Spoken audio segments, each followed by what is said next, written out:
چلیے ارشد صاحب وہ اعتماد تو ووٹر الیکشن کے دن وہ بتا کے کریں گے نا کہ ان کو اعتماد رہا کہ نہیں رہا. ہاں یس.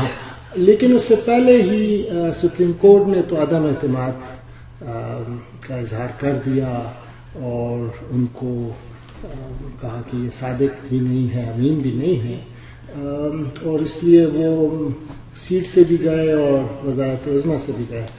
تو اس کورٹ کی ججمنٹ کے متعلق آپ کا کیا خیال ہے؟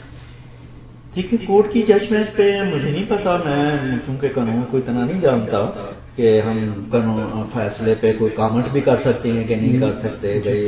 وہ تو ہنگ والا بھی چکر ہے, لیکن چونکہ وہ پبلک پراپرٹی ہے اور وہ کوئی پھر دیکھیں کہ جب اخلاقی ہو یا کرپشن کے چارجز ہوں, جب آپ کسی پولیٹیکل شخصیت پہ کرائیں گے تو وہ پبلک پراپرٹی ہی ہوگی. نان پولیٹیکل ہو تو وہ عدالتوں میں تو روز پتہ نہیں کتنے مجرموں کو سزائیں آپ دیتے ہیں. ہم نے کبھی کامنٹ نہیں کیا کہ بھائی کون کیا کر رہا ہے, انصاف کر رہا ہے کہ نہیں کر رہا ہے. لیکن وزیر اعظم پبلک پراپرٹی ہے, پورے 20 کروڑ کا لوگ. جب آپ اس پہ کوئی عدالت جو ہے جو فیصلہ کرے گی تو اس میں 20 کروڑ لوگوں کا کنسرن ہوگا, تو انہیں حق ہونا چاہیے کہ اس پہ کامنٹ کر سکیں. تو بات یہ ہے کہ جو فیصلہ سامنے آیا, جو میں ایک عام شہری کی حیثیت سے میں یہ سمجھتا ہوں, جو وہ مطلب کہ ایک انتہائی کمزور سی بنیاد پہ انتہا اس کی, بلکہ مزاح کا حیض بھی کہہ سکتے ہیں اس کو, جو بنیاد بنائی گئی. تو اس کے دو پہلو ہیں. ایک تو یہ کہ بنیاد کیا بنائی, ٹھیک ہے, بنیاد یہ بنائی کہ آپ فلاں فارن کمپنی کے کسی کے کوئی ڈائریکٹر وغیرہ تھے, آپ کی 10,000 درہم آپ کی تنخواہ وہاں کوئی معاہدے پہ لکھی ہوگی, ٹھیک ہے, تو آپ نے پاکستان میں وہ شو نہیں کی, جبکہ آپ کا کلیم ہے کہ میں نے وہ پیسے کبھی لیے, تنخواہ کبھی لی ہی نہیں, اور ہم بھی مان لیتے ہیں کہ آپ نے کبھی نہیں لی. لیکن آپ نے اس کو کاغذات پہ وہ لینے والی بات آپ نے شو کیوں نہیں کی, ٹھیک ہے. تو بہرحال ایک تو اگر اس کو ٹیکنیکل گراؤنڈ میں بھی, ایک تو یہ میرا خیال ہے چارٹرڈ اکاؤنٹنٹ ہی بتا سکتے ہیں کہ یہ ریسیویبل کیا ہوتا ہے کیا نہیں ہوتا, ٹھیک ہے نا. عام آدمی بیچارہ تو اس بات کو سمجھ بھی نہیں سکتا. یہ آڈیٹنگ اور اکاؤنٹس کا معاملہ ہے, ٹھیک ہے, کہ ایک انکم وہ انکم, مثلا میں نے آپ سے پیسے لینے ہیں, ٹھیک ہے, 10,000 درہم میں نے آپ سے لینے ہیں, لیکن مجھے پتہ نہیں آپ نے کب دینے ہیں, اور مجھے پتہ نہیں آپ دیں بھی یا نہ دیں, ممکن ہے آپ لے کے بھاگ جائیں, کھا جائیں, ٹھیک ہے نا. تو میں کاغذوں میں کس طرح ان کو شو کرتا رہوں, مطلب کہ کم سے کم میری کامن سینس میں تو نہیں آتا. ارشد صاحب, اتفاق سے آپ نے ذکر کیا کہ اکاؤنٹنگ کا کانسیپٹ ہے. میں چونکہ ایک ادنا سا طالب علم ہوں اکاؤنٹنگ کا, اور اتفاق سے میں نے اس کے لیے ایک مضمون لکھا ہے جو کل ڈیلی ٹائمز میں پبلش ہو رہا ہے, اور اس میں میں نے صرف اس کانسیپٹ کی, جو اکاؤنٹنگ کا کانسیپٹ ہے ایسٹ کا, اس پہ تھوڑی ڈسکشن کی ہے. تو میں ایک 2 جملوں میں ذرا بیان کر دیتا ہوں کہ مزے کی جو مجھے انٹرسٹنگ بات لگی وہ یہ کہ پچھلے کوئی 10 سال ہو گئے ہیں, یہ دنیا کے 2 بڑے جو اکاؤنٹنگ کے ریگولیٹرز ہیں جو سٹینڈرڈ سیٹ کرتے ہیں. ایک امریکہ میں ہے financial reporting accounting standard board ہے ان کا, اور ایک ہے انٹرنیشنل اکاؤنٹنگ سٹینڈرڈز کا بورڈ. تو وہ دونوں 10 سال کے پروجیکٹ سے ایک کمپریہنسو فریم ورک بنائیں کہ جس میں یہ سب ڈیفینیشنز ہوں. آلریڈی ان کے ہیں, لیکن وہ مزید ایک دوسرے سے تعاون کر کے کامن بنانا چاہتے ہیں, اور وہاں پہ ایسٹ کی ڈیفینیشن پہ وہ ڈسکشن, لائبلٹی کیا ہے, اور تو وہ ابھی تک کسی نتیجے پہ نہیں پہنچ سکے. وہ ڈسکشن چل رہا ہے کہ جو ریسیویبل چیزیں ہیں وہ ایسٹ ہوتی ہیں. ہمارے جج حضرات انہوں نے ایک بزنس ڈکشنری اٹھا کے مسئلہ حل کر دیا. تو مجھے تھوڑی اس پہ بڑی حیرت انگیز حیرت ہوئی کہ ایک ڈکشنری اٹھا کے آپ ایک ایسے مسئلے کا جس پہ جو اس فیلڈ کے اسکالرز ہیں اور انٹرنیشنل وہ بھی فیصلہ ڈسکشنز ہیں، ڈیبیٹس ہیں. اچھا چلے اس کو ڈیفائن کرنے میں. جی ہاں، لیکن چلیے ایک کیونکہ دونوں کے فریم ورکس کچھ موجود ہیں وہاں جو انہوں نے ایسٹ کی ڈیفینیشن کی ہوئی ہے، تو اس میں بیسیکلی کہ کوئی آپ کے ایسے پاسٹ کی ایکٹیویٹیز جس کی وجہ سے آپ کو فیوچر بینیفٹ ملتا ہو تو وہ ایسٹ ہے ان کے حساب سے، اور آپ کو اس پہ کنٹرول بھی ہے.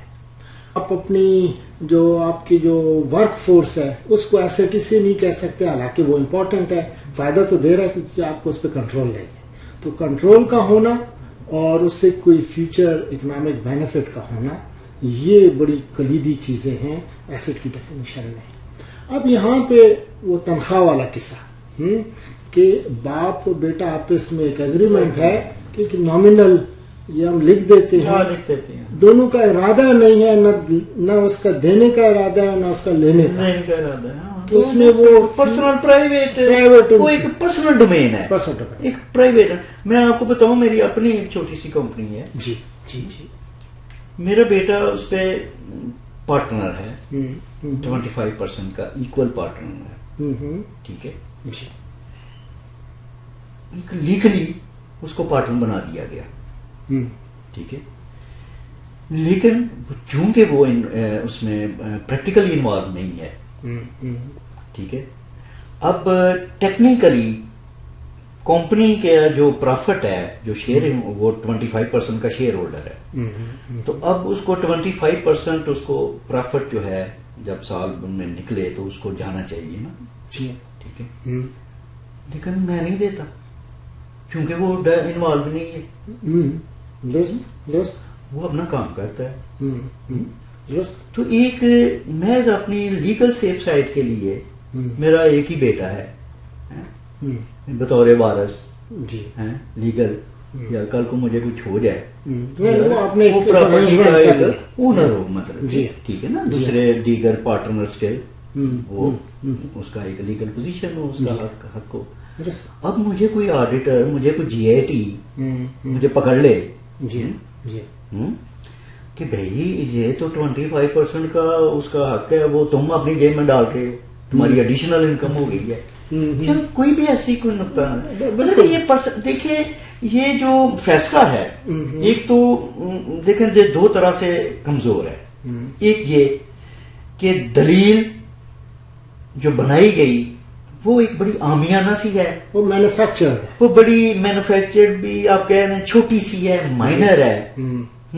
آپ پہاڑ کھودنے گئے تھے، آخر میں چوہا بھی مشکل سے آپ نے چوہا نکال کے جو ہے آپ نے چال لگایا. یہ مجھے وہ کہانی یاد آتی ہے وہ بھیڑیے کی اور بھیڑ کی، کہ وہ بچے وہ بھیڑیا وہ بکری کو کہتا ہے تم پانی کو گندا کر رہے ہو، وہ کہتی ہے میں نے تو کیا، پانی آپ کی طرف سے آ رہا ہے. اس نے کہا اچھا تم نہیں تو تیرے باپ نے نا پہلے سال پانی گندا کیا ہوگا، گرم کر کے اس کو کھا لیتا ہے. یہ کوئی یہ ماشاءاللہ یہ کوئی اس طرح کا فیصلہ ہے. ٹھیک ہے، کہ کرنے کیا گئے تھے، پاناما تھا، جرائم تھے، پتہ نہیں فلانا حدیبیہ تو پتہ نہیں کیا کیا تھا. ٹھیک ہے، اور نکالا کس بات پہ. اب دیکھیں ہم دونوں میرا خیال ایک کنسرن سٹیزنز آف پاکستان کے طور پہ ہم بات کر رہے ہیں. اب ہم سوچنا یہ پڑتا ہے کہ یار ملک کا وزیر اعظم ہے اور 10 مہینے رہ گئے ہیں نئے الیکشن کو. ٹھیک ہے، اور 70 سال سے کسی وزیر اعظم کا ٹینیور پورا نہیں ہونے دیا گیا. عوام نے نہیں، انہی ریاستی اداروں نے. ٹھیک ہے، اب یہ اتنی مائنر معمولی بات پر، اور ایک صادق اور امین کا آئین سے لے کے کلاس جو ایک فوجی ڈکٹیٹر کی تھی، نمبر 1. نمبر 2 صادق اور امین ایک ایسی دو اصطلاحیں ہیں، جو چیزیں ہیں جو دیکھنے میں تو بڑی خوبصورت ہے، بڑی آئیڈیل ہے، ان کا تعین کرنا، لیکن ان کا تعین کرنا یا ان پہ 100% پورا اترنا، وہ سچ بات ہے. پہلے دنوں جوید ہاشمی نے بالکل ٹھیک کہا تھا کہ صادق و امین صرف رسول پاک صلی اللہ علیہ وسلم ہی ہو سکتے ہیں، انہی کی ذات ہو سکتی ہے. سیدھی سی بات ہے. اور پھر وہ آواز خلق کو نکار خدا سمجھو تو وہ خلق کو چھوڑ دو, لوگ الیکشن میں فیصلہ کریں گے کہ کون صادق ہے کون نہیں. تو اس بات پہ آ کے آپ وزیر اعظم کو ڈی سیٹ کر رہے ہیں, اس کو ڈسکوالیفائی کر رہے ہیں, پھر فار لائف کر رہے ہیں. جی اوپر سے اس کا مطلب یہ ہے فار لائف کر رہے ہیں, پھر ریفرنس بھجوا رہے ہیں, پھر اس کے اوپر ایک جج کو متعین کر رہے ہیں, پھر اس کا پیریڈ بھی کہہ رہے ہیں اتنے کے اندر ہو, یعنی کہ الیکشن سے پہلے اس کا بھی فیصلہ ہو, اور پورے خاندان کو آپ لپیٹتے ہیں, کسی کو نہیں چھوڑتے سوائے اس کی بوڑھی ماں کو اور بیوی کو. ٹھیک ہے, یہ انصاف دیکھنے میں یہ انصاف نہیں لگا. ٹھیک ہے انصاف تو ٹھیک ہے. صاحب چونکہ اس ایشو کے اتنے بہت سارے پہلو ہیں, اگر آپ دیکھیں تو سیاسی پہلو ہے, اس کا معاشی پہلو ہے, اس کا لیگل پہلو ہے, تو ہم اگر ان پہلوؤں پہ بحث کریں میرے خیال میں گھنٹے لگ سکتے ہیں, لیکن آپ نے اس کا جو اصل جس تھی مسئلے کی اور اس کا جو لب لباب تھا وہ بڑی وضاحت سے بیان کر دیا. اب باقی یہ ہے کہ امید کرتے ہیں کہ پاکستان کا جو سیاسی استحکام ہے اس کو کوئی گزن نہ پہنچے, وہاں جو معاشی استحکام ہے اس کو کوئی تکلیف نہ پہنچے, اور امید ہے کہ جلد یا بدیر سب کو کچھ نہ کچھ احساس ہوگا اس غلطی کا, اور شاید ہم ان واقعات سے سیکھیں اور خدا کرے کہ پاکستان جمہوریت کے راستے پہ گامزن رہے اور طاقتور سے طاقتور. بہت بہت شکریہ.